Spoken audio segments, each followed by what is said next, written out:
Hey YouTube, it's AdamX20, and today's video is a follow-up on my May I See Your PhD video.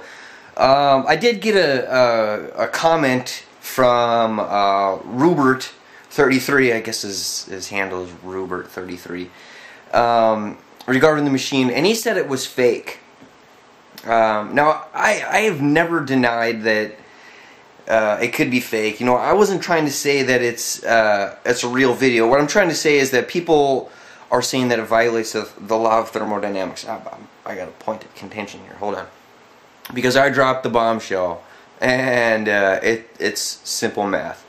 But then I got into another back and forth with a knowledgemonger, and I pointed him to, because, you know, I introduced myself by saying, doesn't CLaNZeR's video prove that this is a viable concept? And I'm not talking about a perpetual motion machine either that's going to produce more energy than it has in it, or whatever. You know, in that last video I explained how the magnets are a closed system, and then the mechanics of the machine are a closed system, and then in between is the open system where the force of the magnets enter into an open system.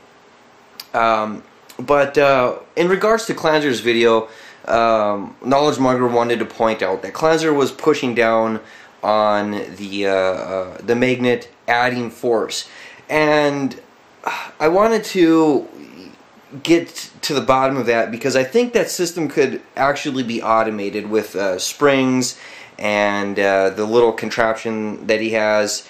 I'm not really sure. CLaNZeR has probably the best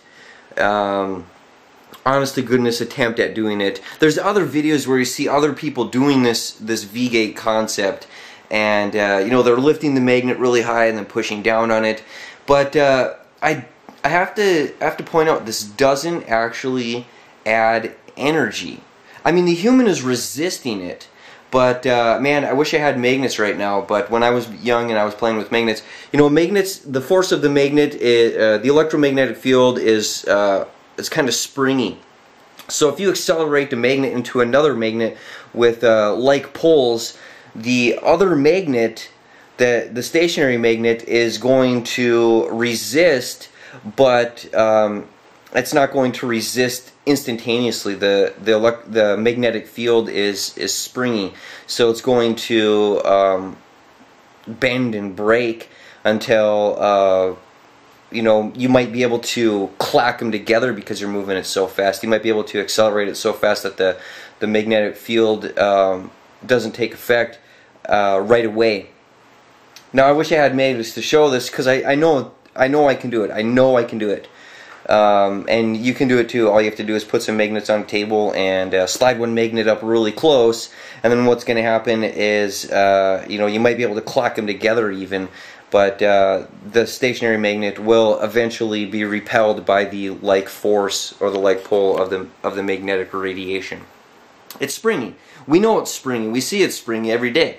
The sun's magnetic field breaks, and we see it breaking and acting springy. We know it. We know that's how it works. So I can't say that the man pushing down on it was actually adding any force to it. In fact, he may have been detracting force to it. If anything, all he was doing was, I guess, adding a resistive force, which I contend that may be automated. Still, the machine isn't perpetual, even if it does work. Even if the machine can resist all of the forces, it's not perpetual. The magnets have a lifespan, the machine has a lifespan. It's not perpetual. You're going to have a set amount of energy that you can get out of it, and it will never, ever extend beyond that. The magnets will eventually die out. That's the way it works. I'm sorry.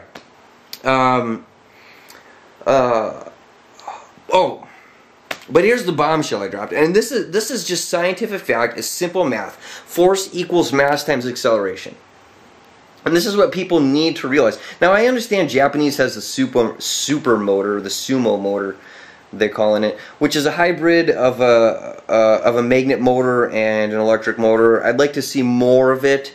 But the reason why I dropped the F equals ma bomb is because you will never get more force than mass times acceleration.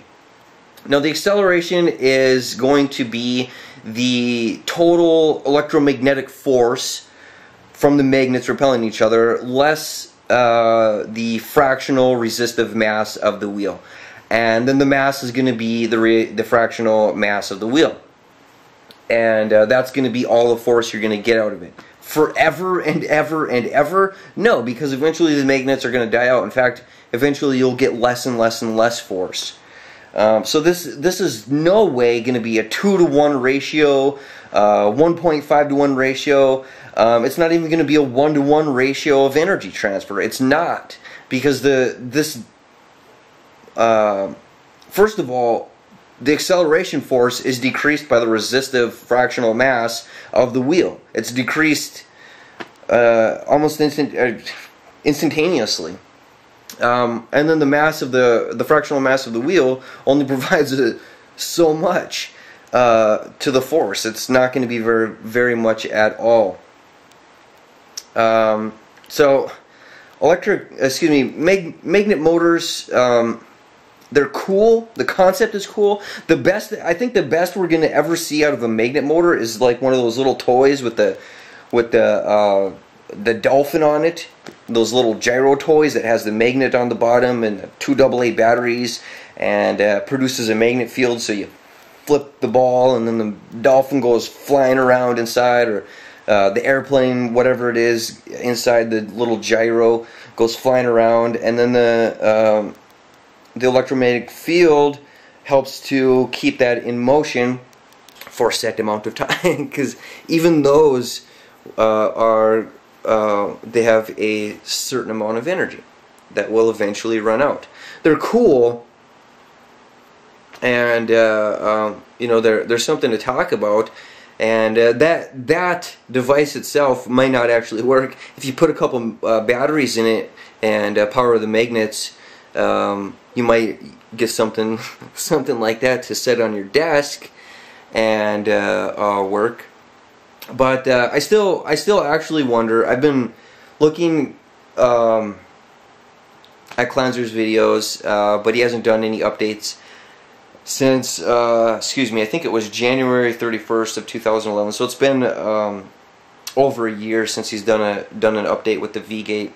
So I'm still on the fence of whether the machine would work as a quasi, I'll use the word quasi, self-sustaining machine, because eventually the energy of it will peter out and die. But all magnet motors are going to operate on the same principle, that force equals mass times acceleration. You are never going to accelerate the spindle any more than the electromagnetic force allows, and that electromagnetic force has to accelerate the mass, the fractional mass of the spindle. So these ones where you see them going really fast, you better question that right away. They're cool, they're definitely cool, but I can't see how they work. So yeah, that's the follow-up on this video. Again, I'd like to mention that I would really like to see the Japanese Sumo. It's called Sumo Supermotor, because they have a bike that's supposed to be a hybrid electric magnet motor. Gosh, I don't know. When you look at how motors work and how alternators work, they're all using magnetics. The DC, the electric motor, a DC motor simply what does it do? Hold on, I remember. It polarizes a series of plates inside magnets, and the magnets are what actually spins it, but the DC has to alternate the poles. So the electric current is used to not actually spin the spindle, but it's used to polarize metal plates inside the device, and then the magnets spin it based on the polarity, and the electric motor has to alternate the polarity and do it in time, or else the motor will fail. And then alternators work on the opposite principle. They have magnets on the inside that spin around with coils that gather the resonant energy. So that might bring up a question. How is it a magnet hybrid electric motor when you think about it, all electric motors are magnets? I don't know. I guess maybe it compensates or alleviates some of the resistive force at best. It's interesting. So yeah, I dropped the bombshell, and dude, what the fuck, Rupert? You can comment on my channel. I commented on my channel.